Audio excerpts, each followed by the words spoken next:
السلام عليكم ورحمة الله. لعل حركة احتجاج المزارعين في الهند استمرت عاما كاملا بين 2020 و2021 من دون هوادة أو تراجع أو حتى ضعف، على الرغم من الظروف الصحية العاتية التي ألمت بالبلاد وحملات التشويه الإعلامية التي طالت قيادات رئيسية في هذا الحراك والمتظاهرين قاطبة.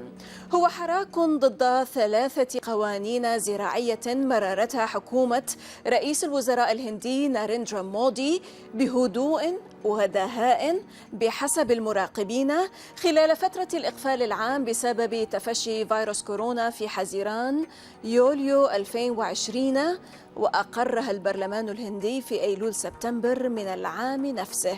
وقد وصف العديد من نقابات المزارعين والسياسيين المعارضين هذه القوانين بأنها ضد مصلحة المزارعين، وأنها ستترك هذا القطاع وأركانه تحت رحمة الشركات الخاصة.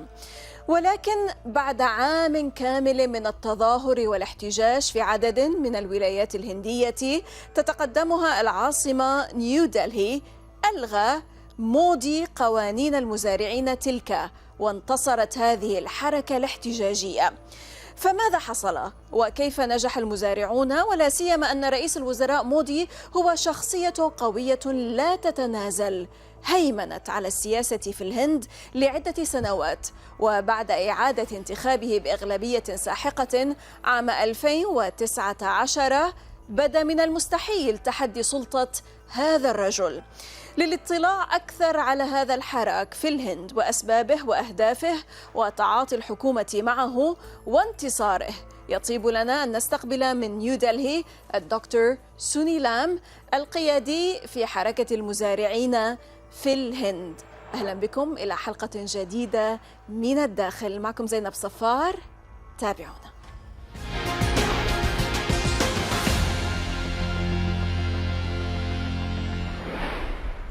Dr. Sonilam, prominent Indian farmers leader, socialist politician, writer and former physicist. Welcome to Min al-Dakhil from the inside, sir. Assalamu alaikum.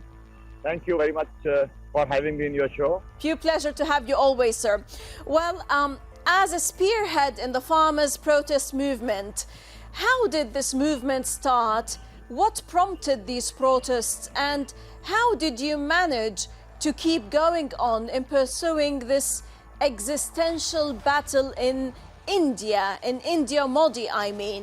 What were your demands and what are the 3 laws that were introduced by the government that provoked this all-nation farmers' protest? You know, when this lockdown of the corona started in our country, one fine day, he woke up and he said that we'll bring 3 ordinances. And he brought 3 ordinances of the farmers which were against the interest of the farmers. First was related to the APMCs, means the markets. We have market boards in all the districts where the agriculture produce of the farmers is purchased, and the MSP, the minimum support price, is given to the farmers there. And so he said that now the private companies can also purchase the produce of the farmers. This was the first law, first ordinance. And the second thing was that he said that now the farmers do not know how to do farming, and now the companies will do farming, and they have to have a contract with the farmers, and the companies have to have contract with the farmers. And there were a lot of apprehensions about the contract farming in this country. Thirdly, there was an Essential Commodity Act in which no businessman can actually store more than a specific quintal of or tons of agriculture produce. But in the third law, they said that now means there is no limit to it. So these were the 3 laws. So first he brought the ordinance, and then they brought a bill in the parliament, and then undemocratically they passed these three bills in the parliament and then made them the laws. Right from the day one, when the ordinances were brought in against the farmers, organizations, they came together. Let me give you some background about it. I come from a state which is called Madhya Pradesh. There was a police firing in that. And in the police firing, 6 farmers were killed. And at that time, we formed one AIKCC, All India Kisan Sanghas Coordination Committee, in which 250 farmers organization came together. And we were demanding the waiving of the loans, because every single farmer in this country has 80,000 rupees loan on his head, even if a newborn baby is there in the farmer's house. The second thing is that the whole the work of the farming, it is going in deficit, and that is why when this new economic policies were launched in 1992 by Manmohan Singh, the president, he was at that time the UPA Prime Minister, and he brought in the reforms, means the LPGs, liberalization, privatization, globalization. And at that point of time, these new economic policies were brought in. This was the present government was moving very fast on the economic reforms, and we have seen the result of these economic policies which were against the farmers and the workers. So we started opposing these ordinances. We burned them, burned the effigy of these ordinances. Then when bill came, we also burned them throughout the country. Sir, in reference to these economic models, why does the Modi government want to import a failed economic model of the US of A and impose it on the Indians, as described by leader of the Indian Farmers Union of the Punjab, Balbir Singh Rajwal? Yes, actually the point is that Mr. Narendra Modi has won the election with a very huge amount of money, which amounts to 50,000 crores of rupees, which means that this money was given by the corporates. And we have two big corporates, Adani's and Ambani's. Now they are financing the BJP and the Modi government in the elections. So now they want to get the profits for that. So this was the main reason. And the philosophy behind the whole thing is that they sincerely believe that actually the farmers do not know how to do farming for thousands of years, and companies know how to do farming. That is why during the Corona period... Yes. But your movement... During the Corona period, when the... Yes. Sure. Your movement, sir, your protest movement has proven a lot that farmers in India can do a lot when they aspire for change. Allow me, sir, to ask you, how did the government respond to your movement? Actually, it responded in a very, very undemocratic way. First, when we said that now we are coming to Delhi to make the demands and put our demands in front of you, then they put a lot of barriers in between, and at 6 places they have digged very long barriers for us. But our Punjab farmers, they crossed all those barriers and they reached Delhi, and the Delhi police stopped. We did not want to have any kind of clash with them, and we stayed there. But what the government did was that they tarnished the image of the, sometimes they say that they are Khalistanis, sometimes they say that they are backed by the Pakistanis, that sometimes they say that they are backed by the opposition parties, sometimes they say that they get the foreign funding. So all kind of abuses they were making against the farmers movement. And but what was happening was that it was consolidating our farmers movement during this time. So we consolidated continuously. And for the first time in the history of this country, 550 farmers organization came together, and Sanyukt Kisan Morcha was formed, and we continued our struggle in different kind of forms. Means many times we did the protest, many times we did Bharat Bandh, means we closed the whole country. Many times we closed all roads. Many times we staged stopped all the trains on the country. So we made all kind of protests all over the country. Right. And finally, when we were getting the support from 40 countries, Indian Sikh community and the different Indians, they were doing agriculture in different countries of the world. So they also supported. And when recently when Mr. Modi visited the United Nations, he was opposed there also. And the diplomats, they were asking many questions from Mr. Modi, and he did not have any kind of answer. Yes. Because in this movement, we have sacrificed our 715 farmers. Right. Sir, allow So us... now they are the martyrs. Yes. Sure. Dr. Sونيلام, allow us to stop now for a short break, and afterwards we're going to continue talking about why did Prime Minister Modi repeal the 3 farmers' laws, but after the break. إذا فاصل قصير ونعود، لا تذهبوا بعيدا.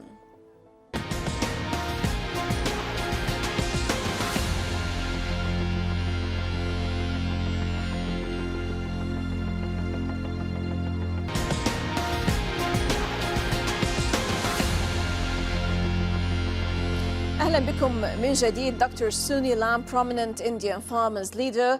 Welcome back, sir. Well, Prime Minister Modi has this stranglehold on India. But with the farmers, it felt different. Observers see that India's farmers have forced Modi to retreat, but he will be back with more religious polarization, particularly in Uttar Pradesh state, which is important in terms of elections and votes. And that his repeal of the farm laws is just a desperate strategic retreat to win a bigger war for his Bharatiya Janata Party, BJP. Do you agree, sir?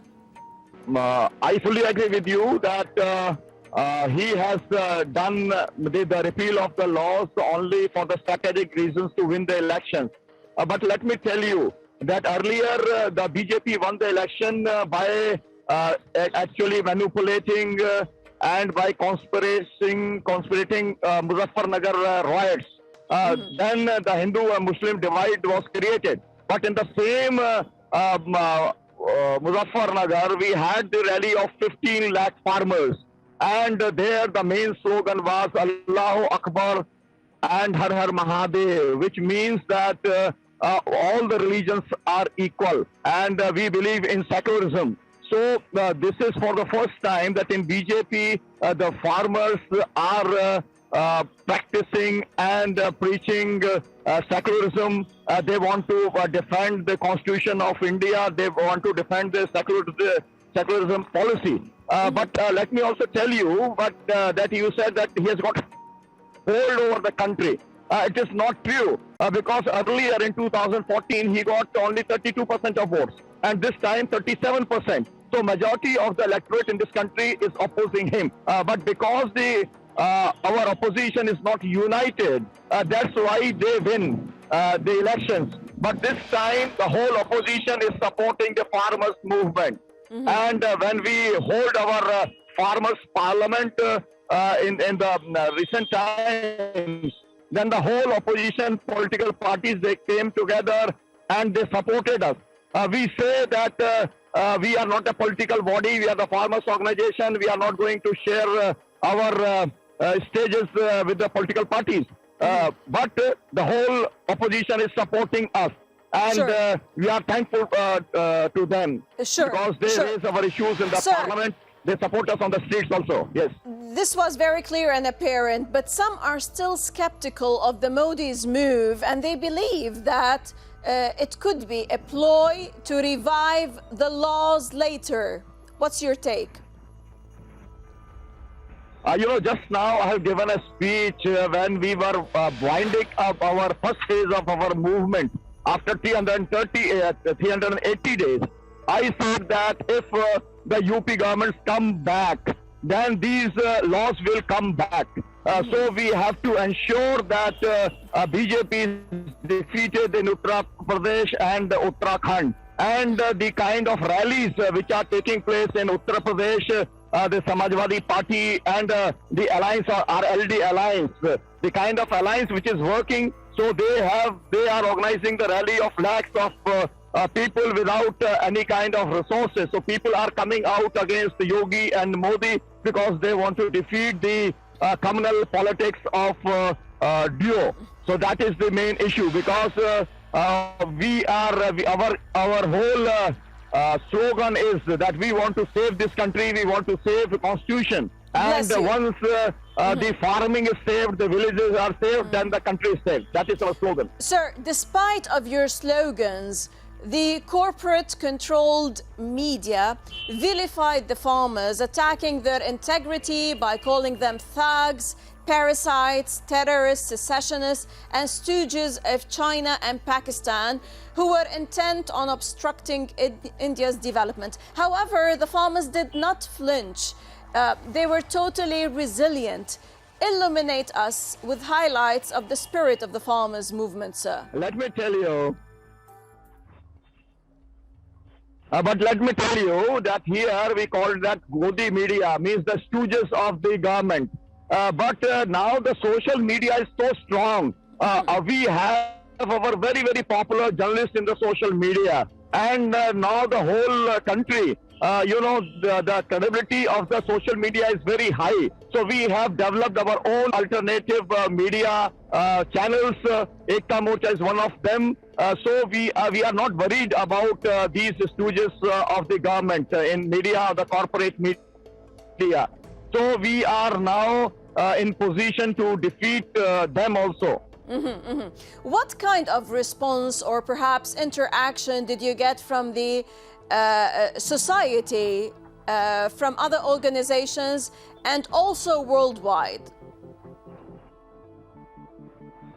When we organize any kind of protest, we call all the trade unions. Let me tell you that the major trade unions of the country, they are supporting the farmers' movement. They are called central trade unions in the country. There are 10 unions which has the membership of more than 5 crores. So always because there are 4 labor codes which are imposed on them. So now Modi government is not respecting any kind of labor laws which we got after long struggle of 150 years. So the working class is also against the government, and we have come together. The farmers and the workers have come together. The youth movement, which was spearheaded by the JNU or the Legal Muslim University or the movement of CA and NRC. All of us, we have come together to join hands to save this country, to save our constitution, to save our society, because we believe in democracy, we believe in socialism, we believe in secularism, and we believe in fraternity. Right. And the BJP government, they want to just kill everything like this. Yes, sir. But why did the federal government decide to withdraw? I mean, what incident perhaps changed the status quo ante? Actually, it is only and only the elections. And they have seen now, if you have heard the incidents that the BJP leaders could not move out. Even their chief minister of Haryana, he cannot even reach anywhere, or he cannot even land his helicopter anywhere. So all the BJP leaders, they were inside their houses because they were not allowed by the farmers to move around. So if the same thing is repeated, because what happened in the UP, that one of the home minister, the state home minister of the country, his son crushed 5 farmers, in the daylight. Crushed them to death. And yes, and we demand his resignation, but still he's continuing in the federal government. So this is shame on India, shame on our constitution. And we have taken this resolve that we will fight it out, and we will take his reservation, and the people of Uttar Pradesh will teach him lesson that the killers of the farmers will not be allowed to come back in Uttar Pradesh. That is our resolve. Right. Now, what are the demands left, sir? The most important demand is the MSP. Means the price. There was a Swaminathan Commission which says that those people, how much the input cost is there, plus 50%. Means they should also get the rent charges and also the interest. This is, we call it C2 plus 50%. So government is saying that we are providing MSP earlier also, and it is there and it will be there, but it is all in the papers, and we want to have a rule made for it, law made for it. So that is our next fight, and I'm very sure about it that when we suspended our movement recently, today itself, we have suspended our movement, the first phase of the movement, but we will come back again in a big numbers, with a big strength, and take our MSP legal guarantee for the farmers of India. Yes, we wish you the best of luck, and we wish that you can continue with this big momentum. Dr. Sونیلام, prominent Indian farmers leader, thank you very much, sir, for joining us from New Delhi, and we commend you and all your brothers for your unbending resilience and steadfastness. Always a pleasure to have you, sir.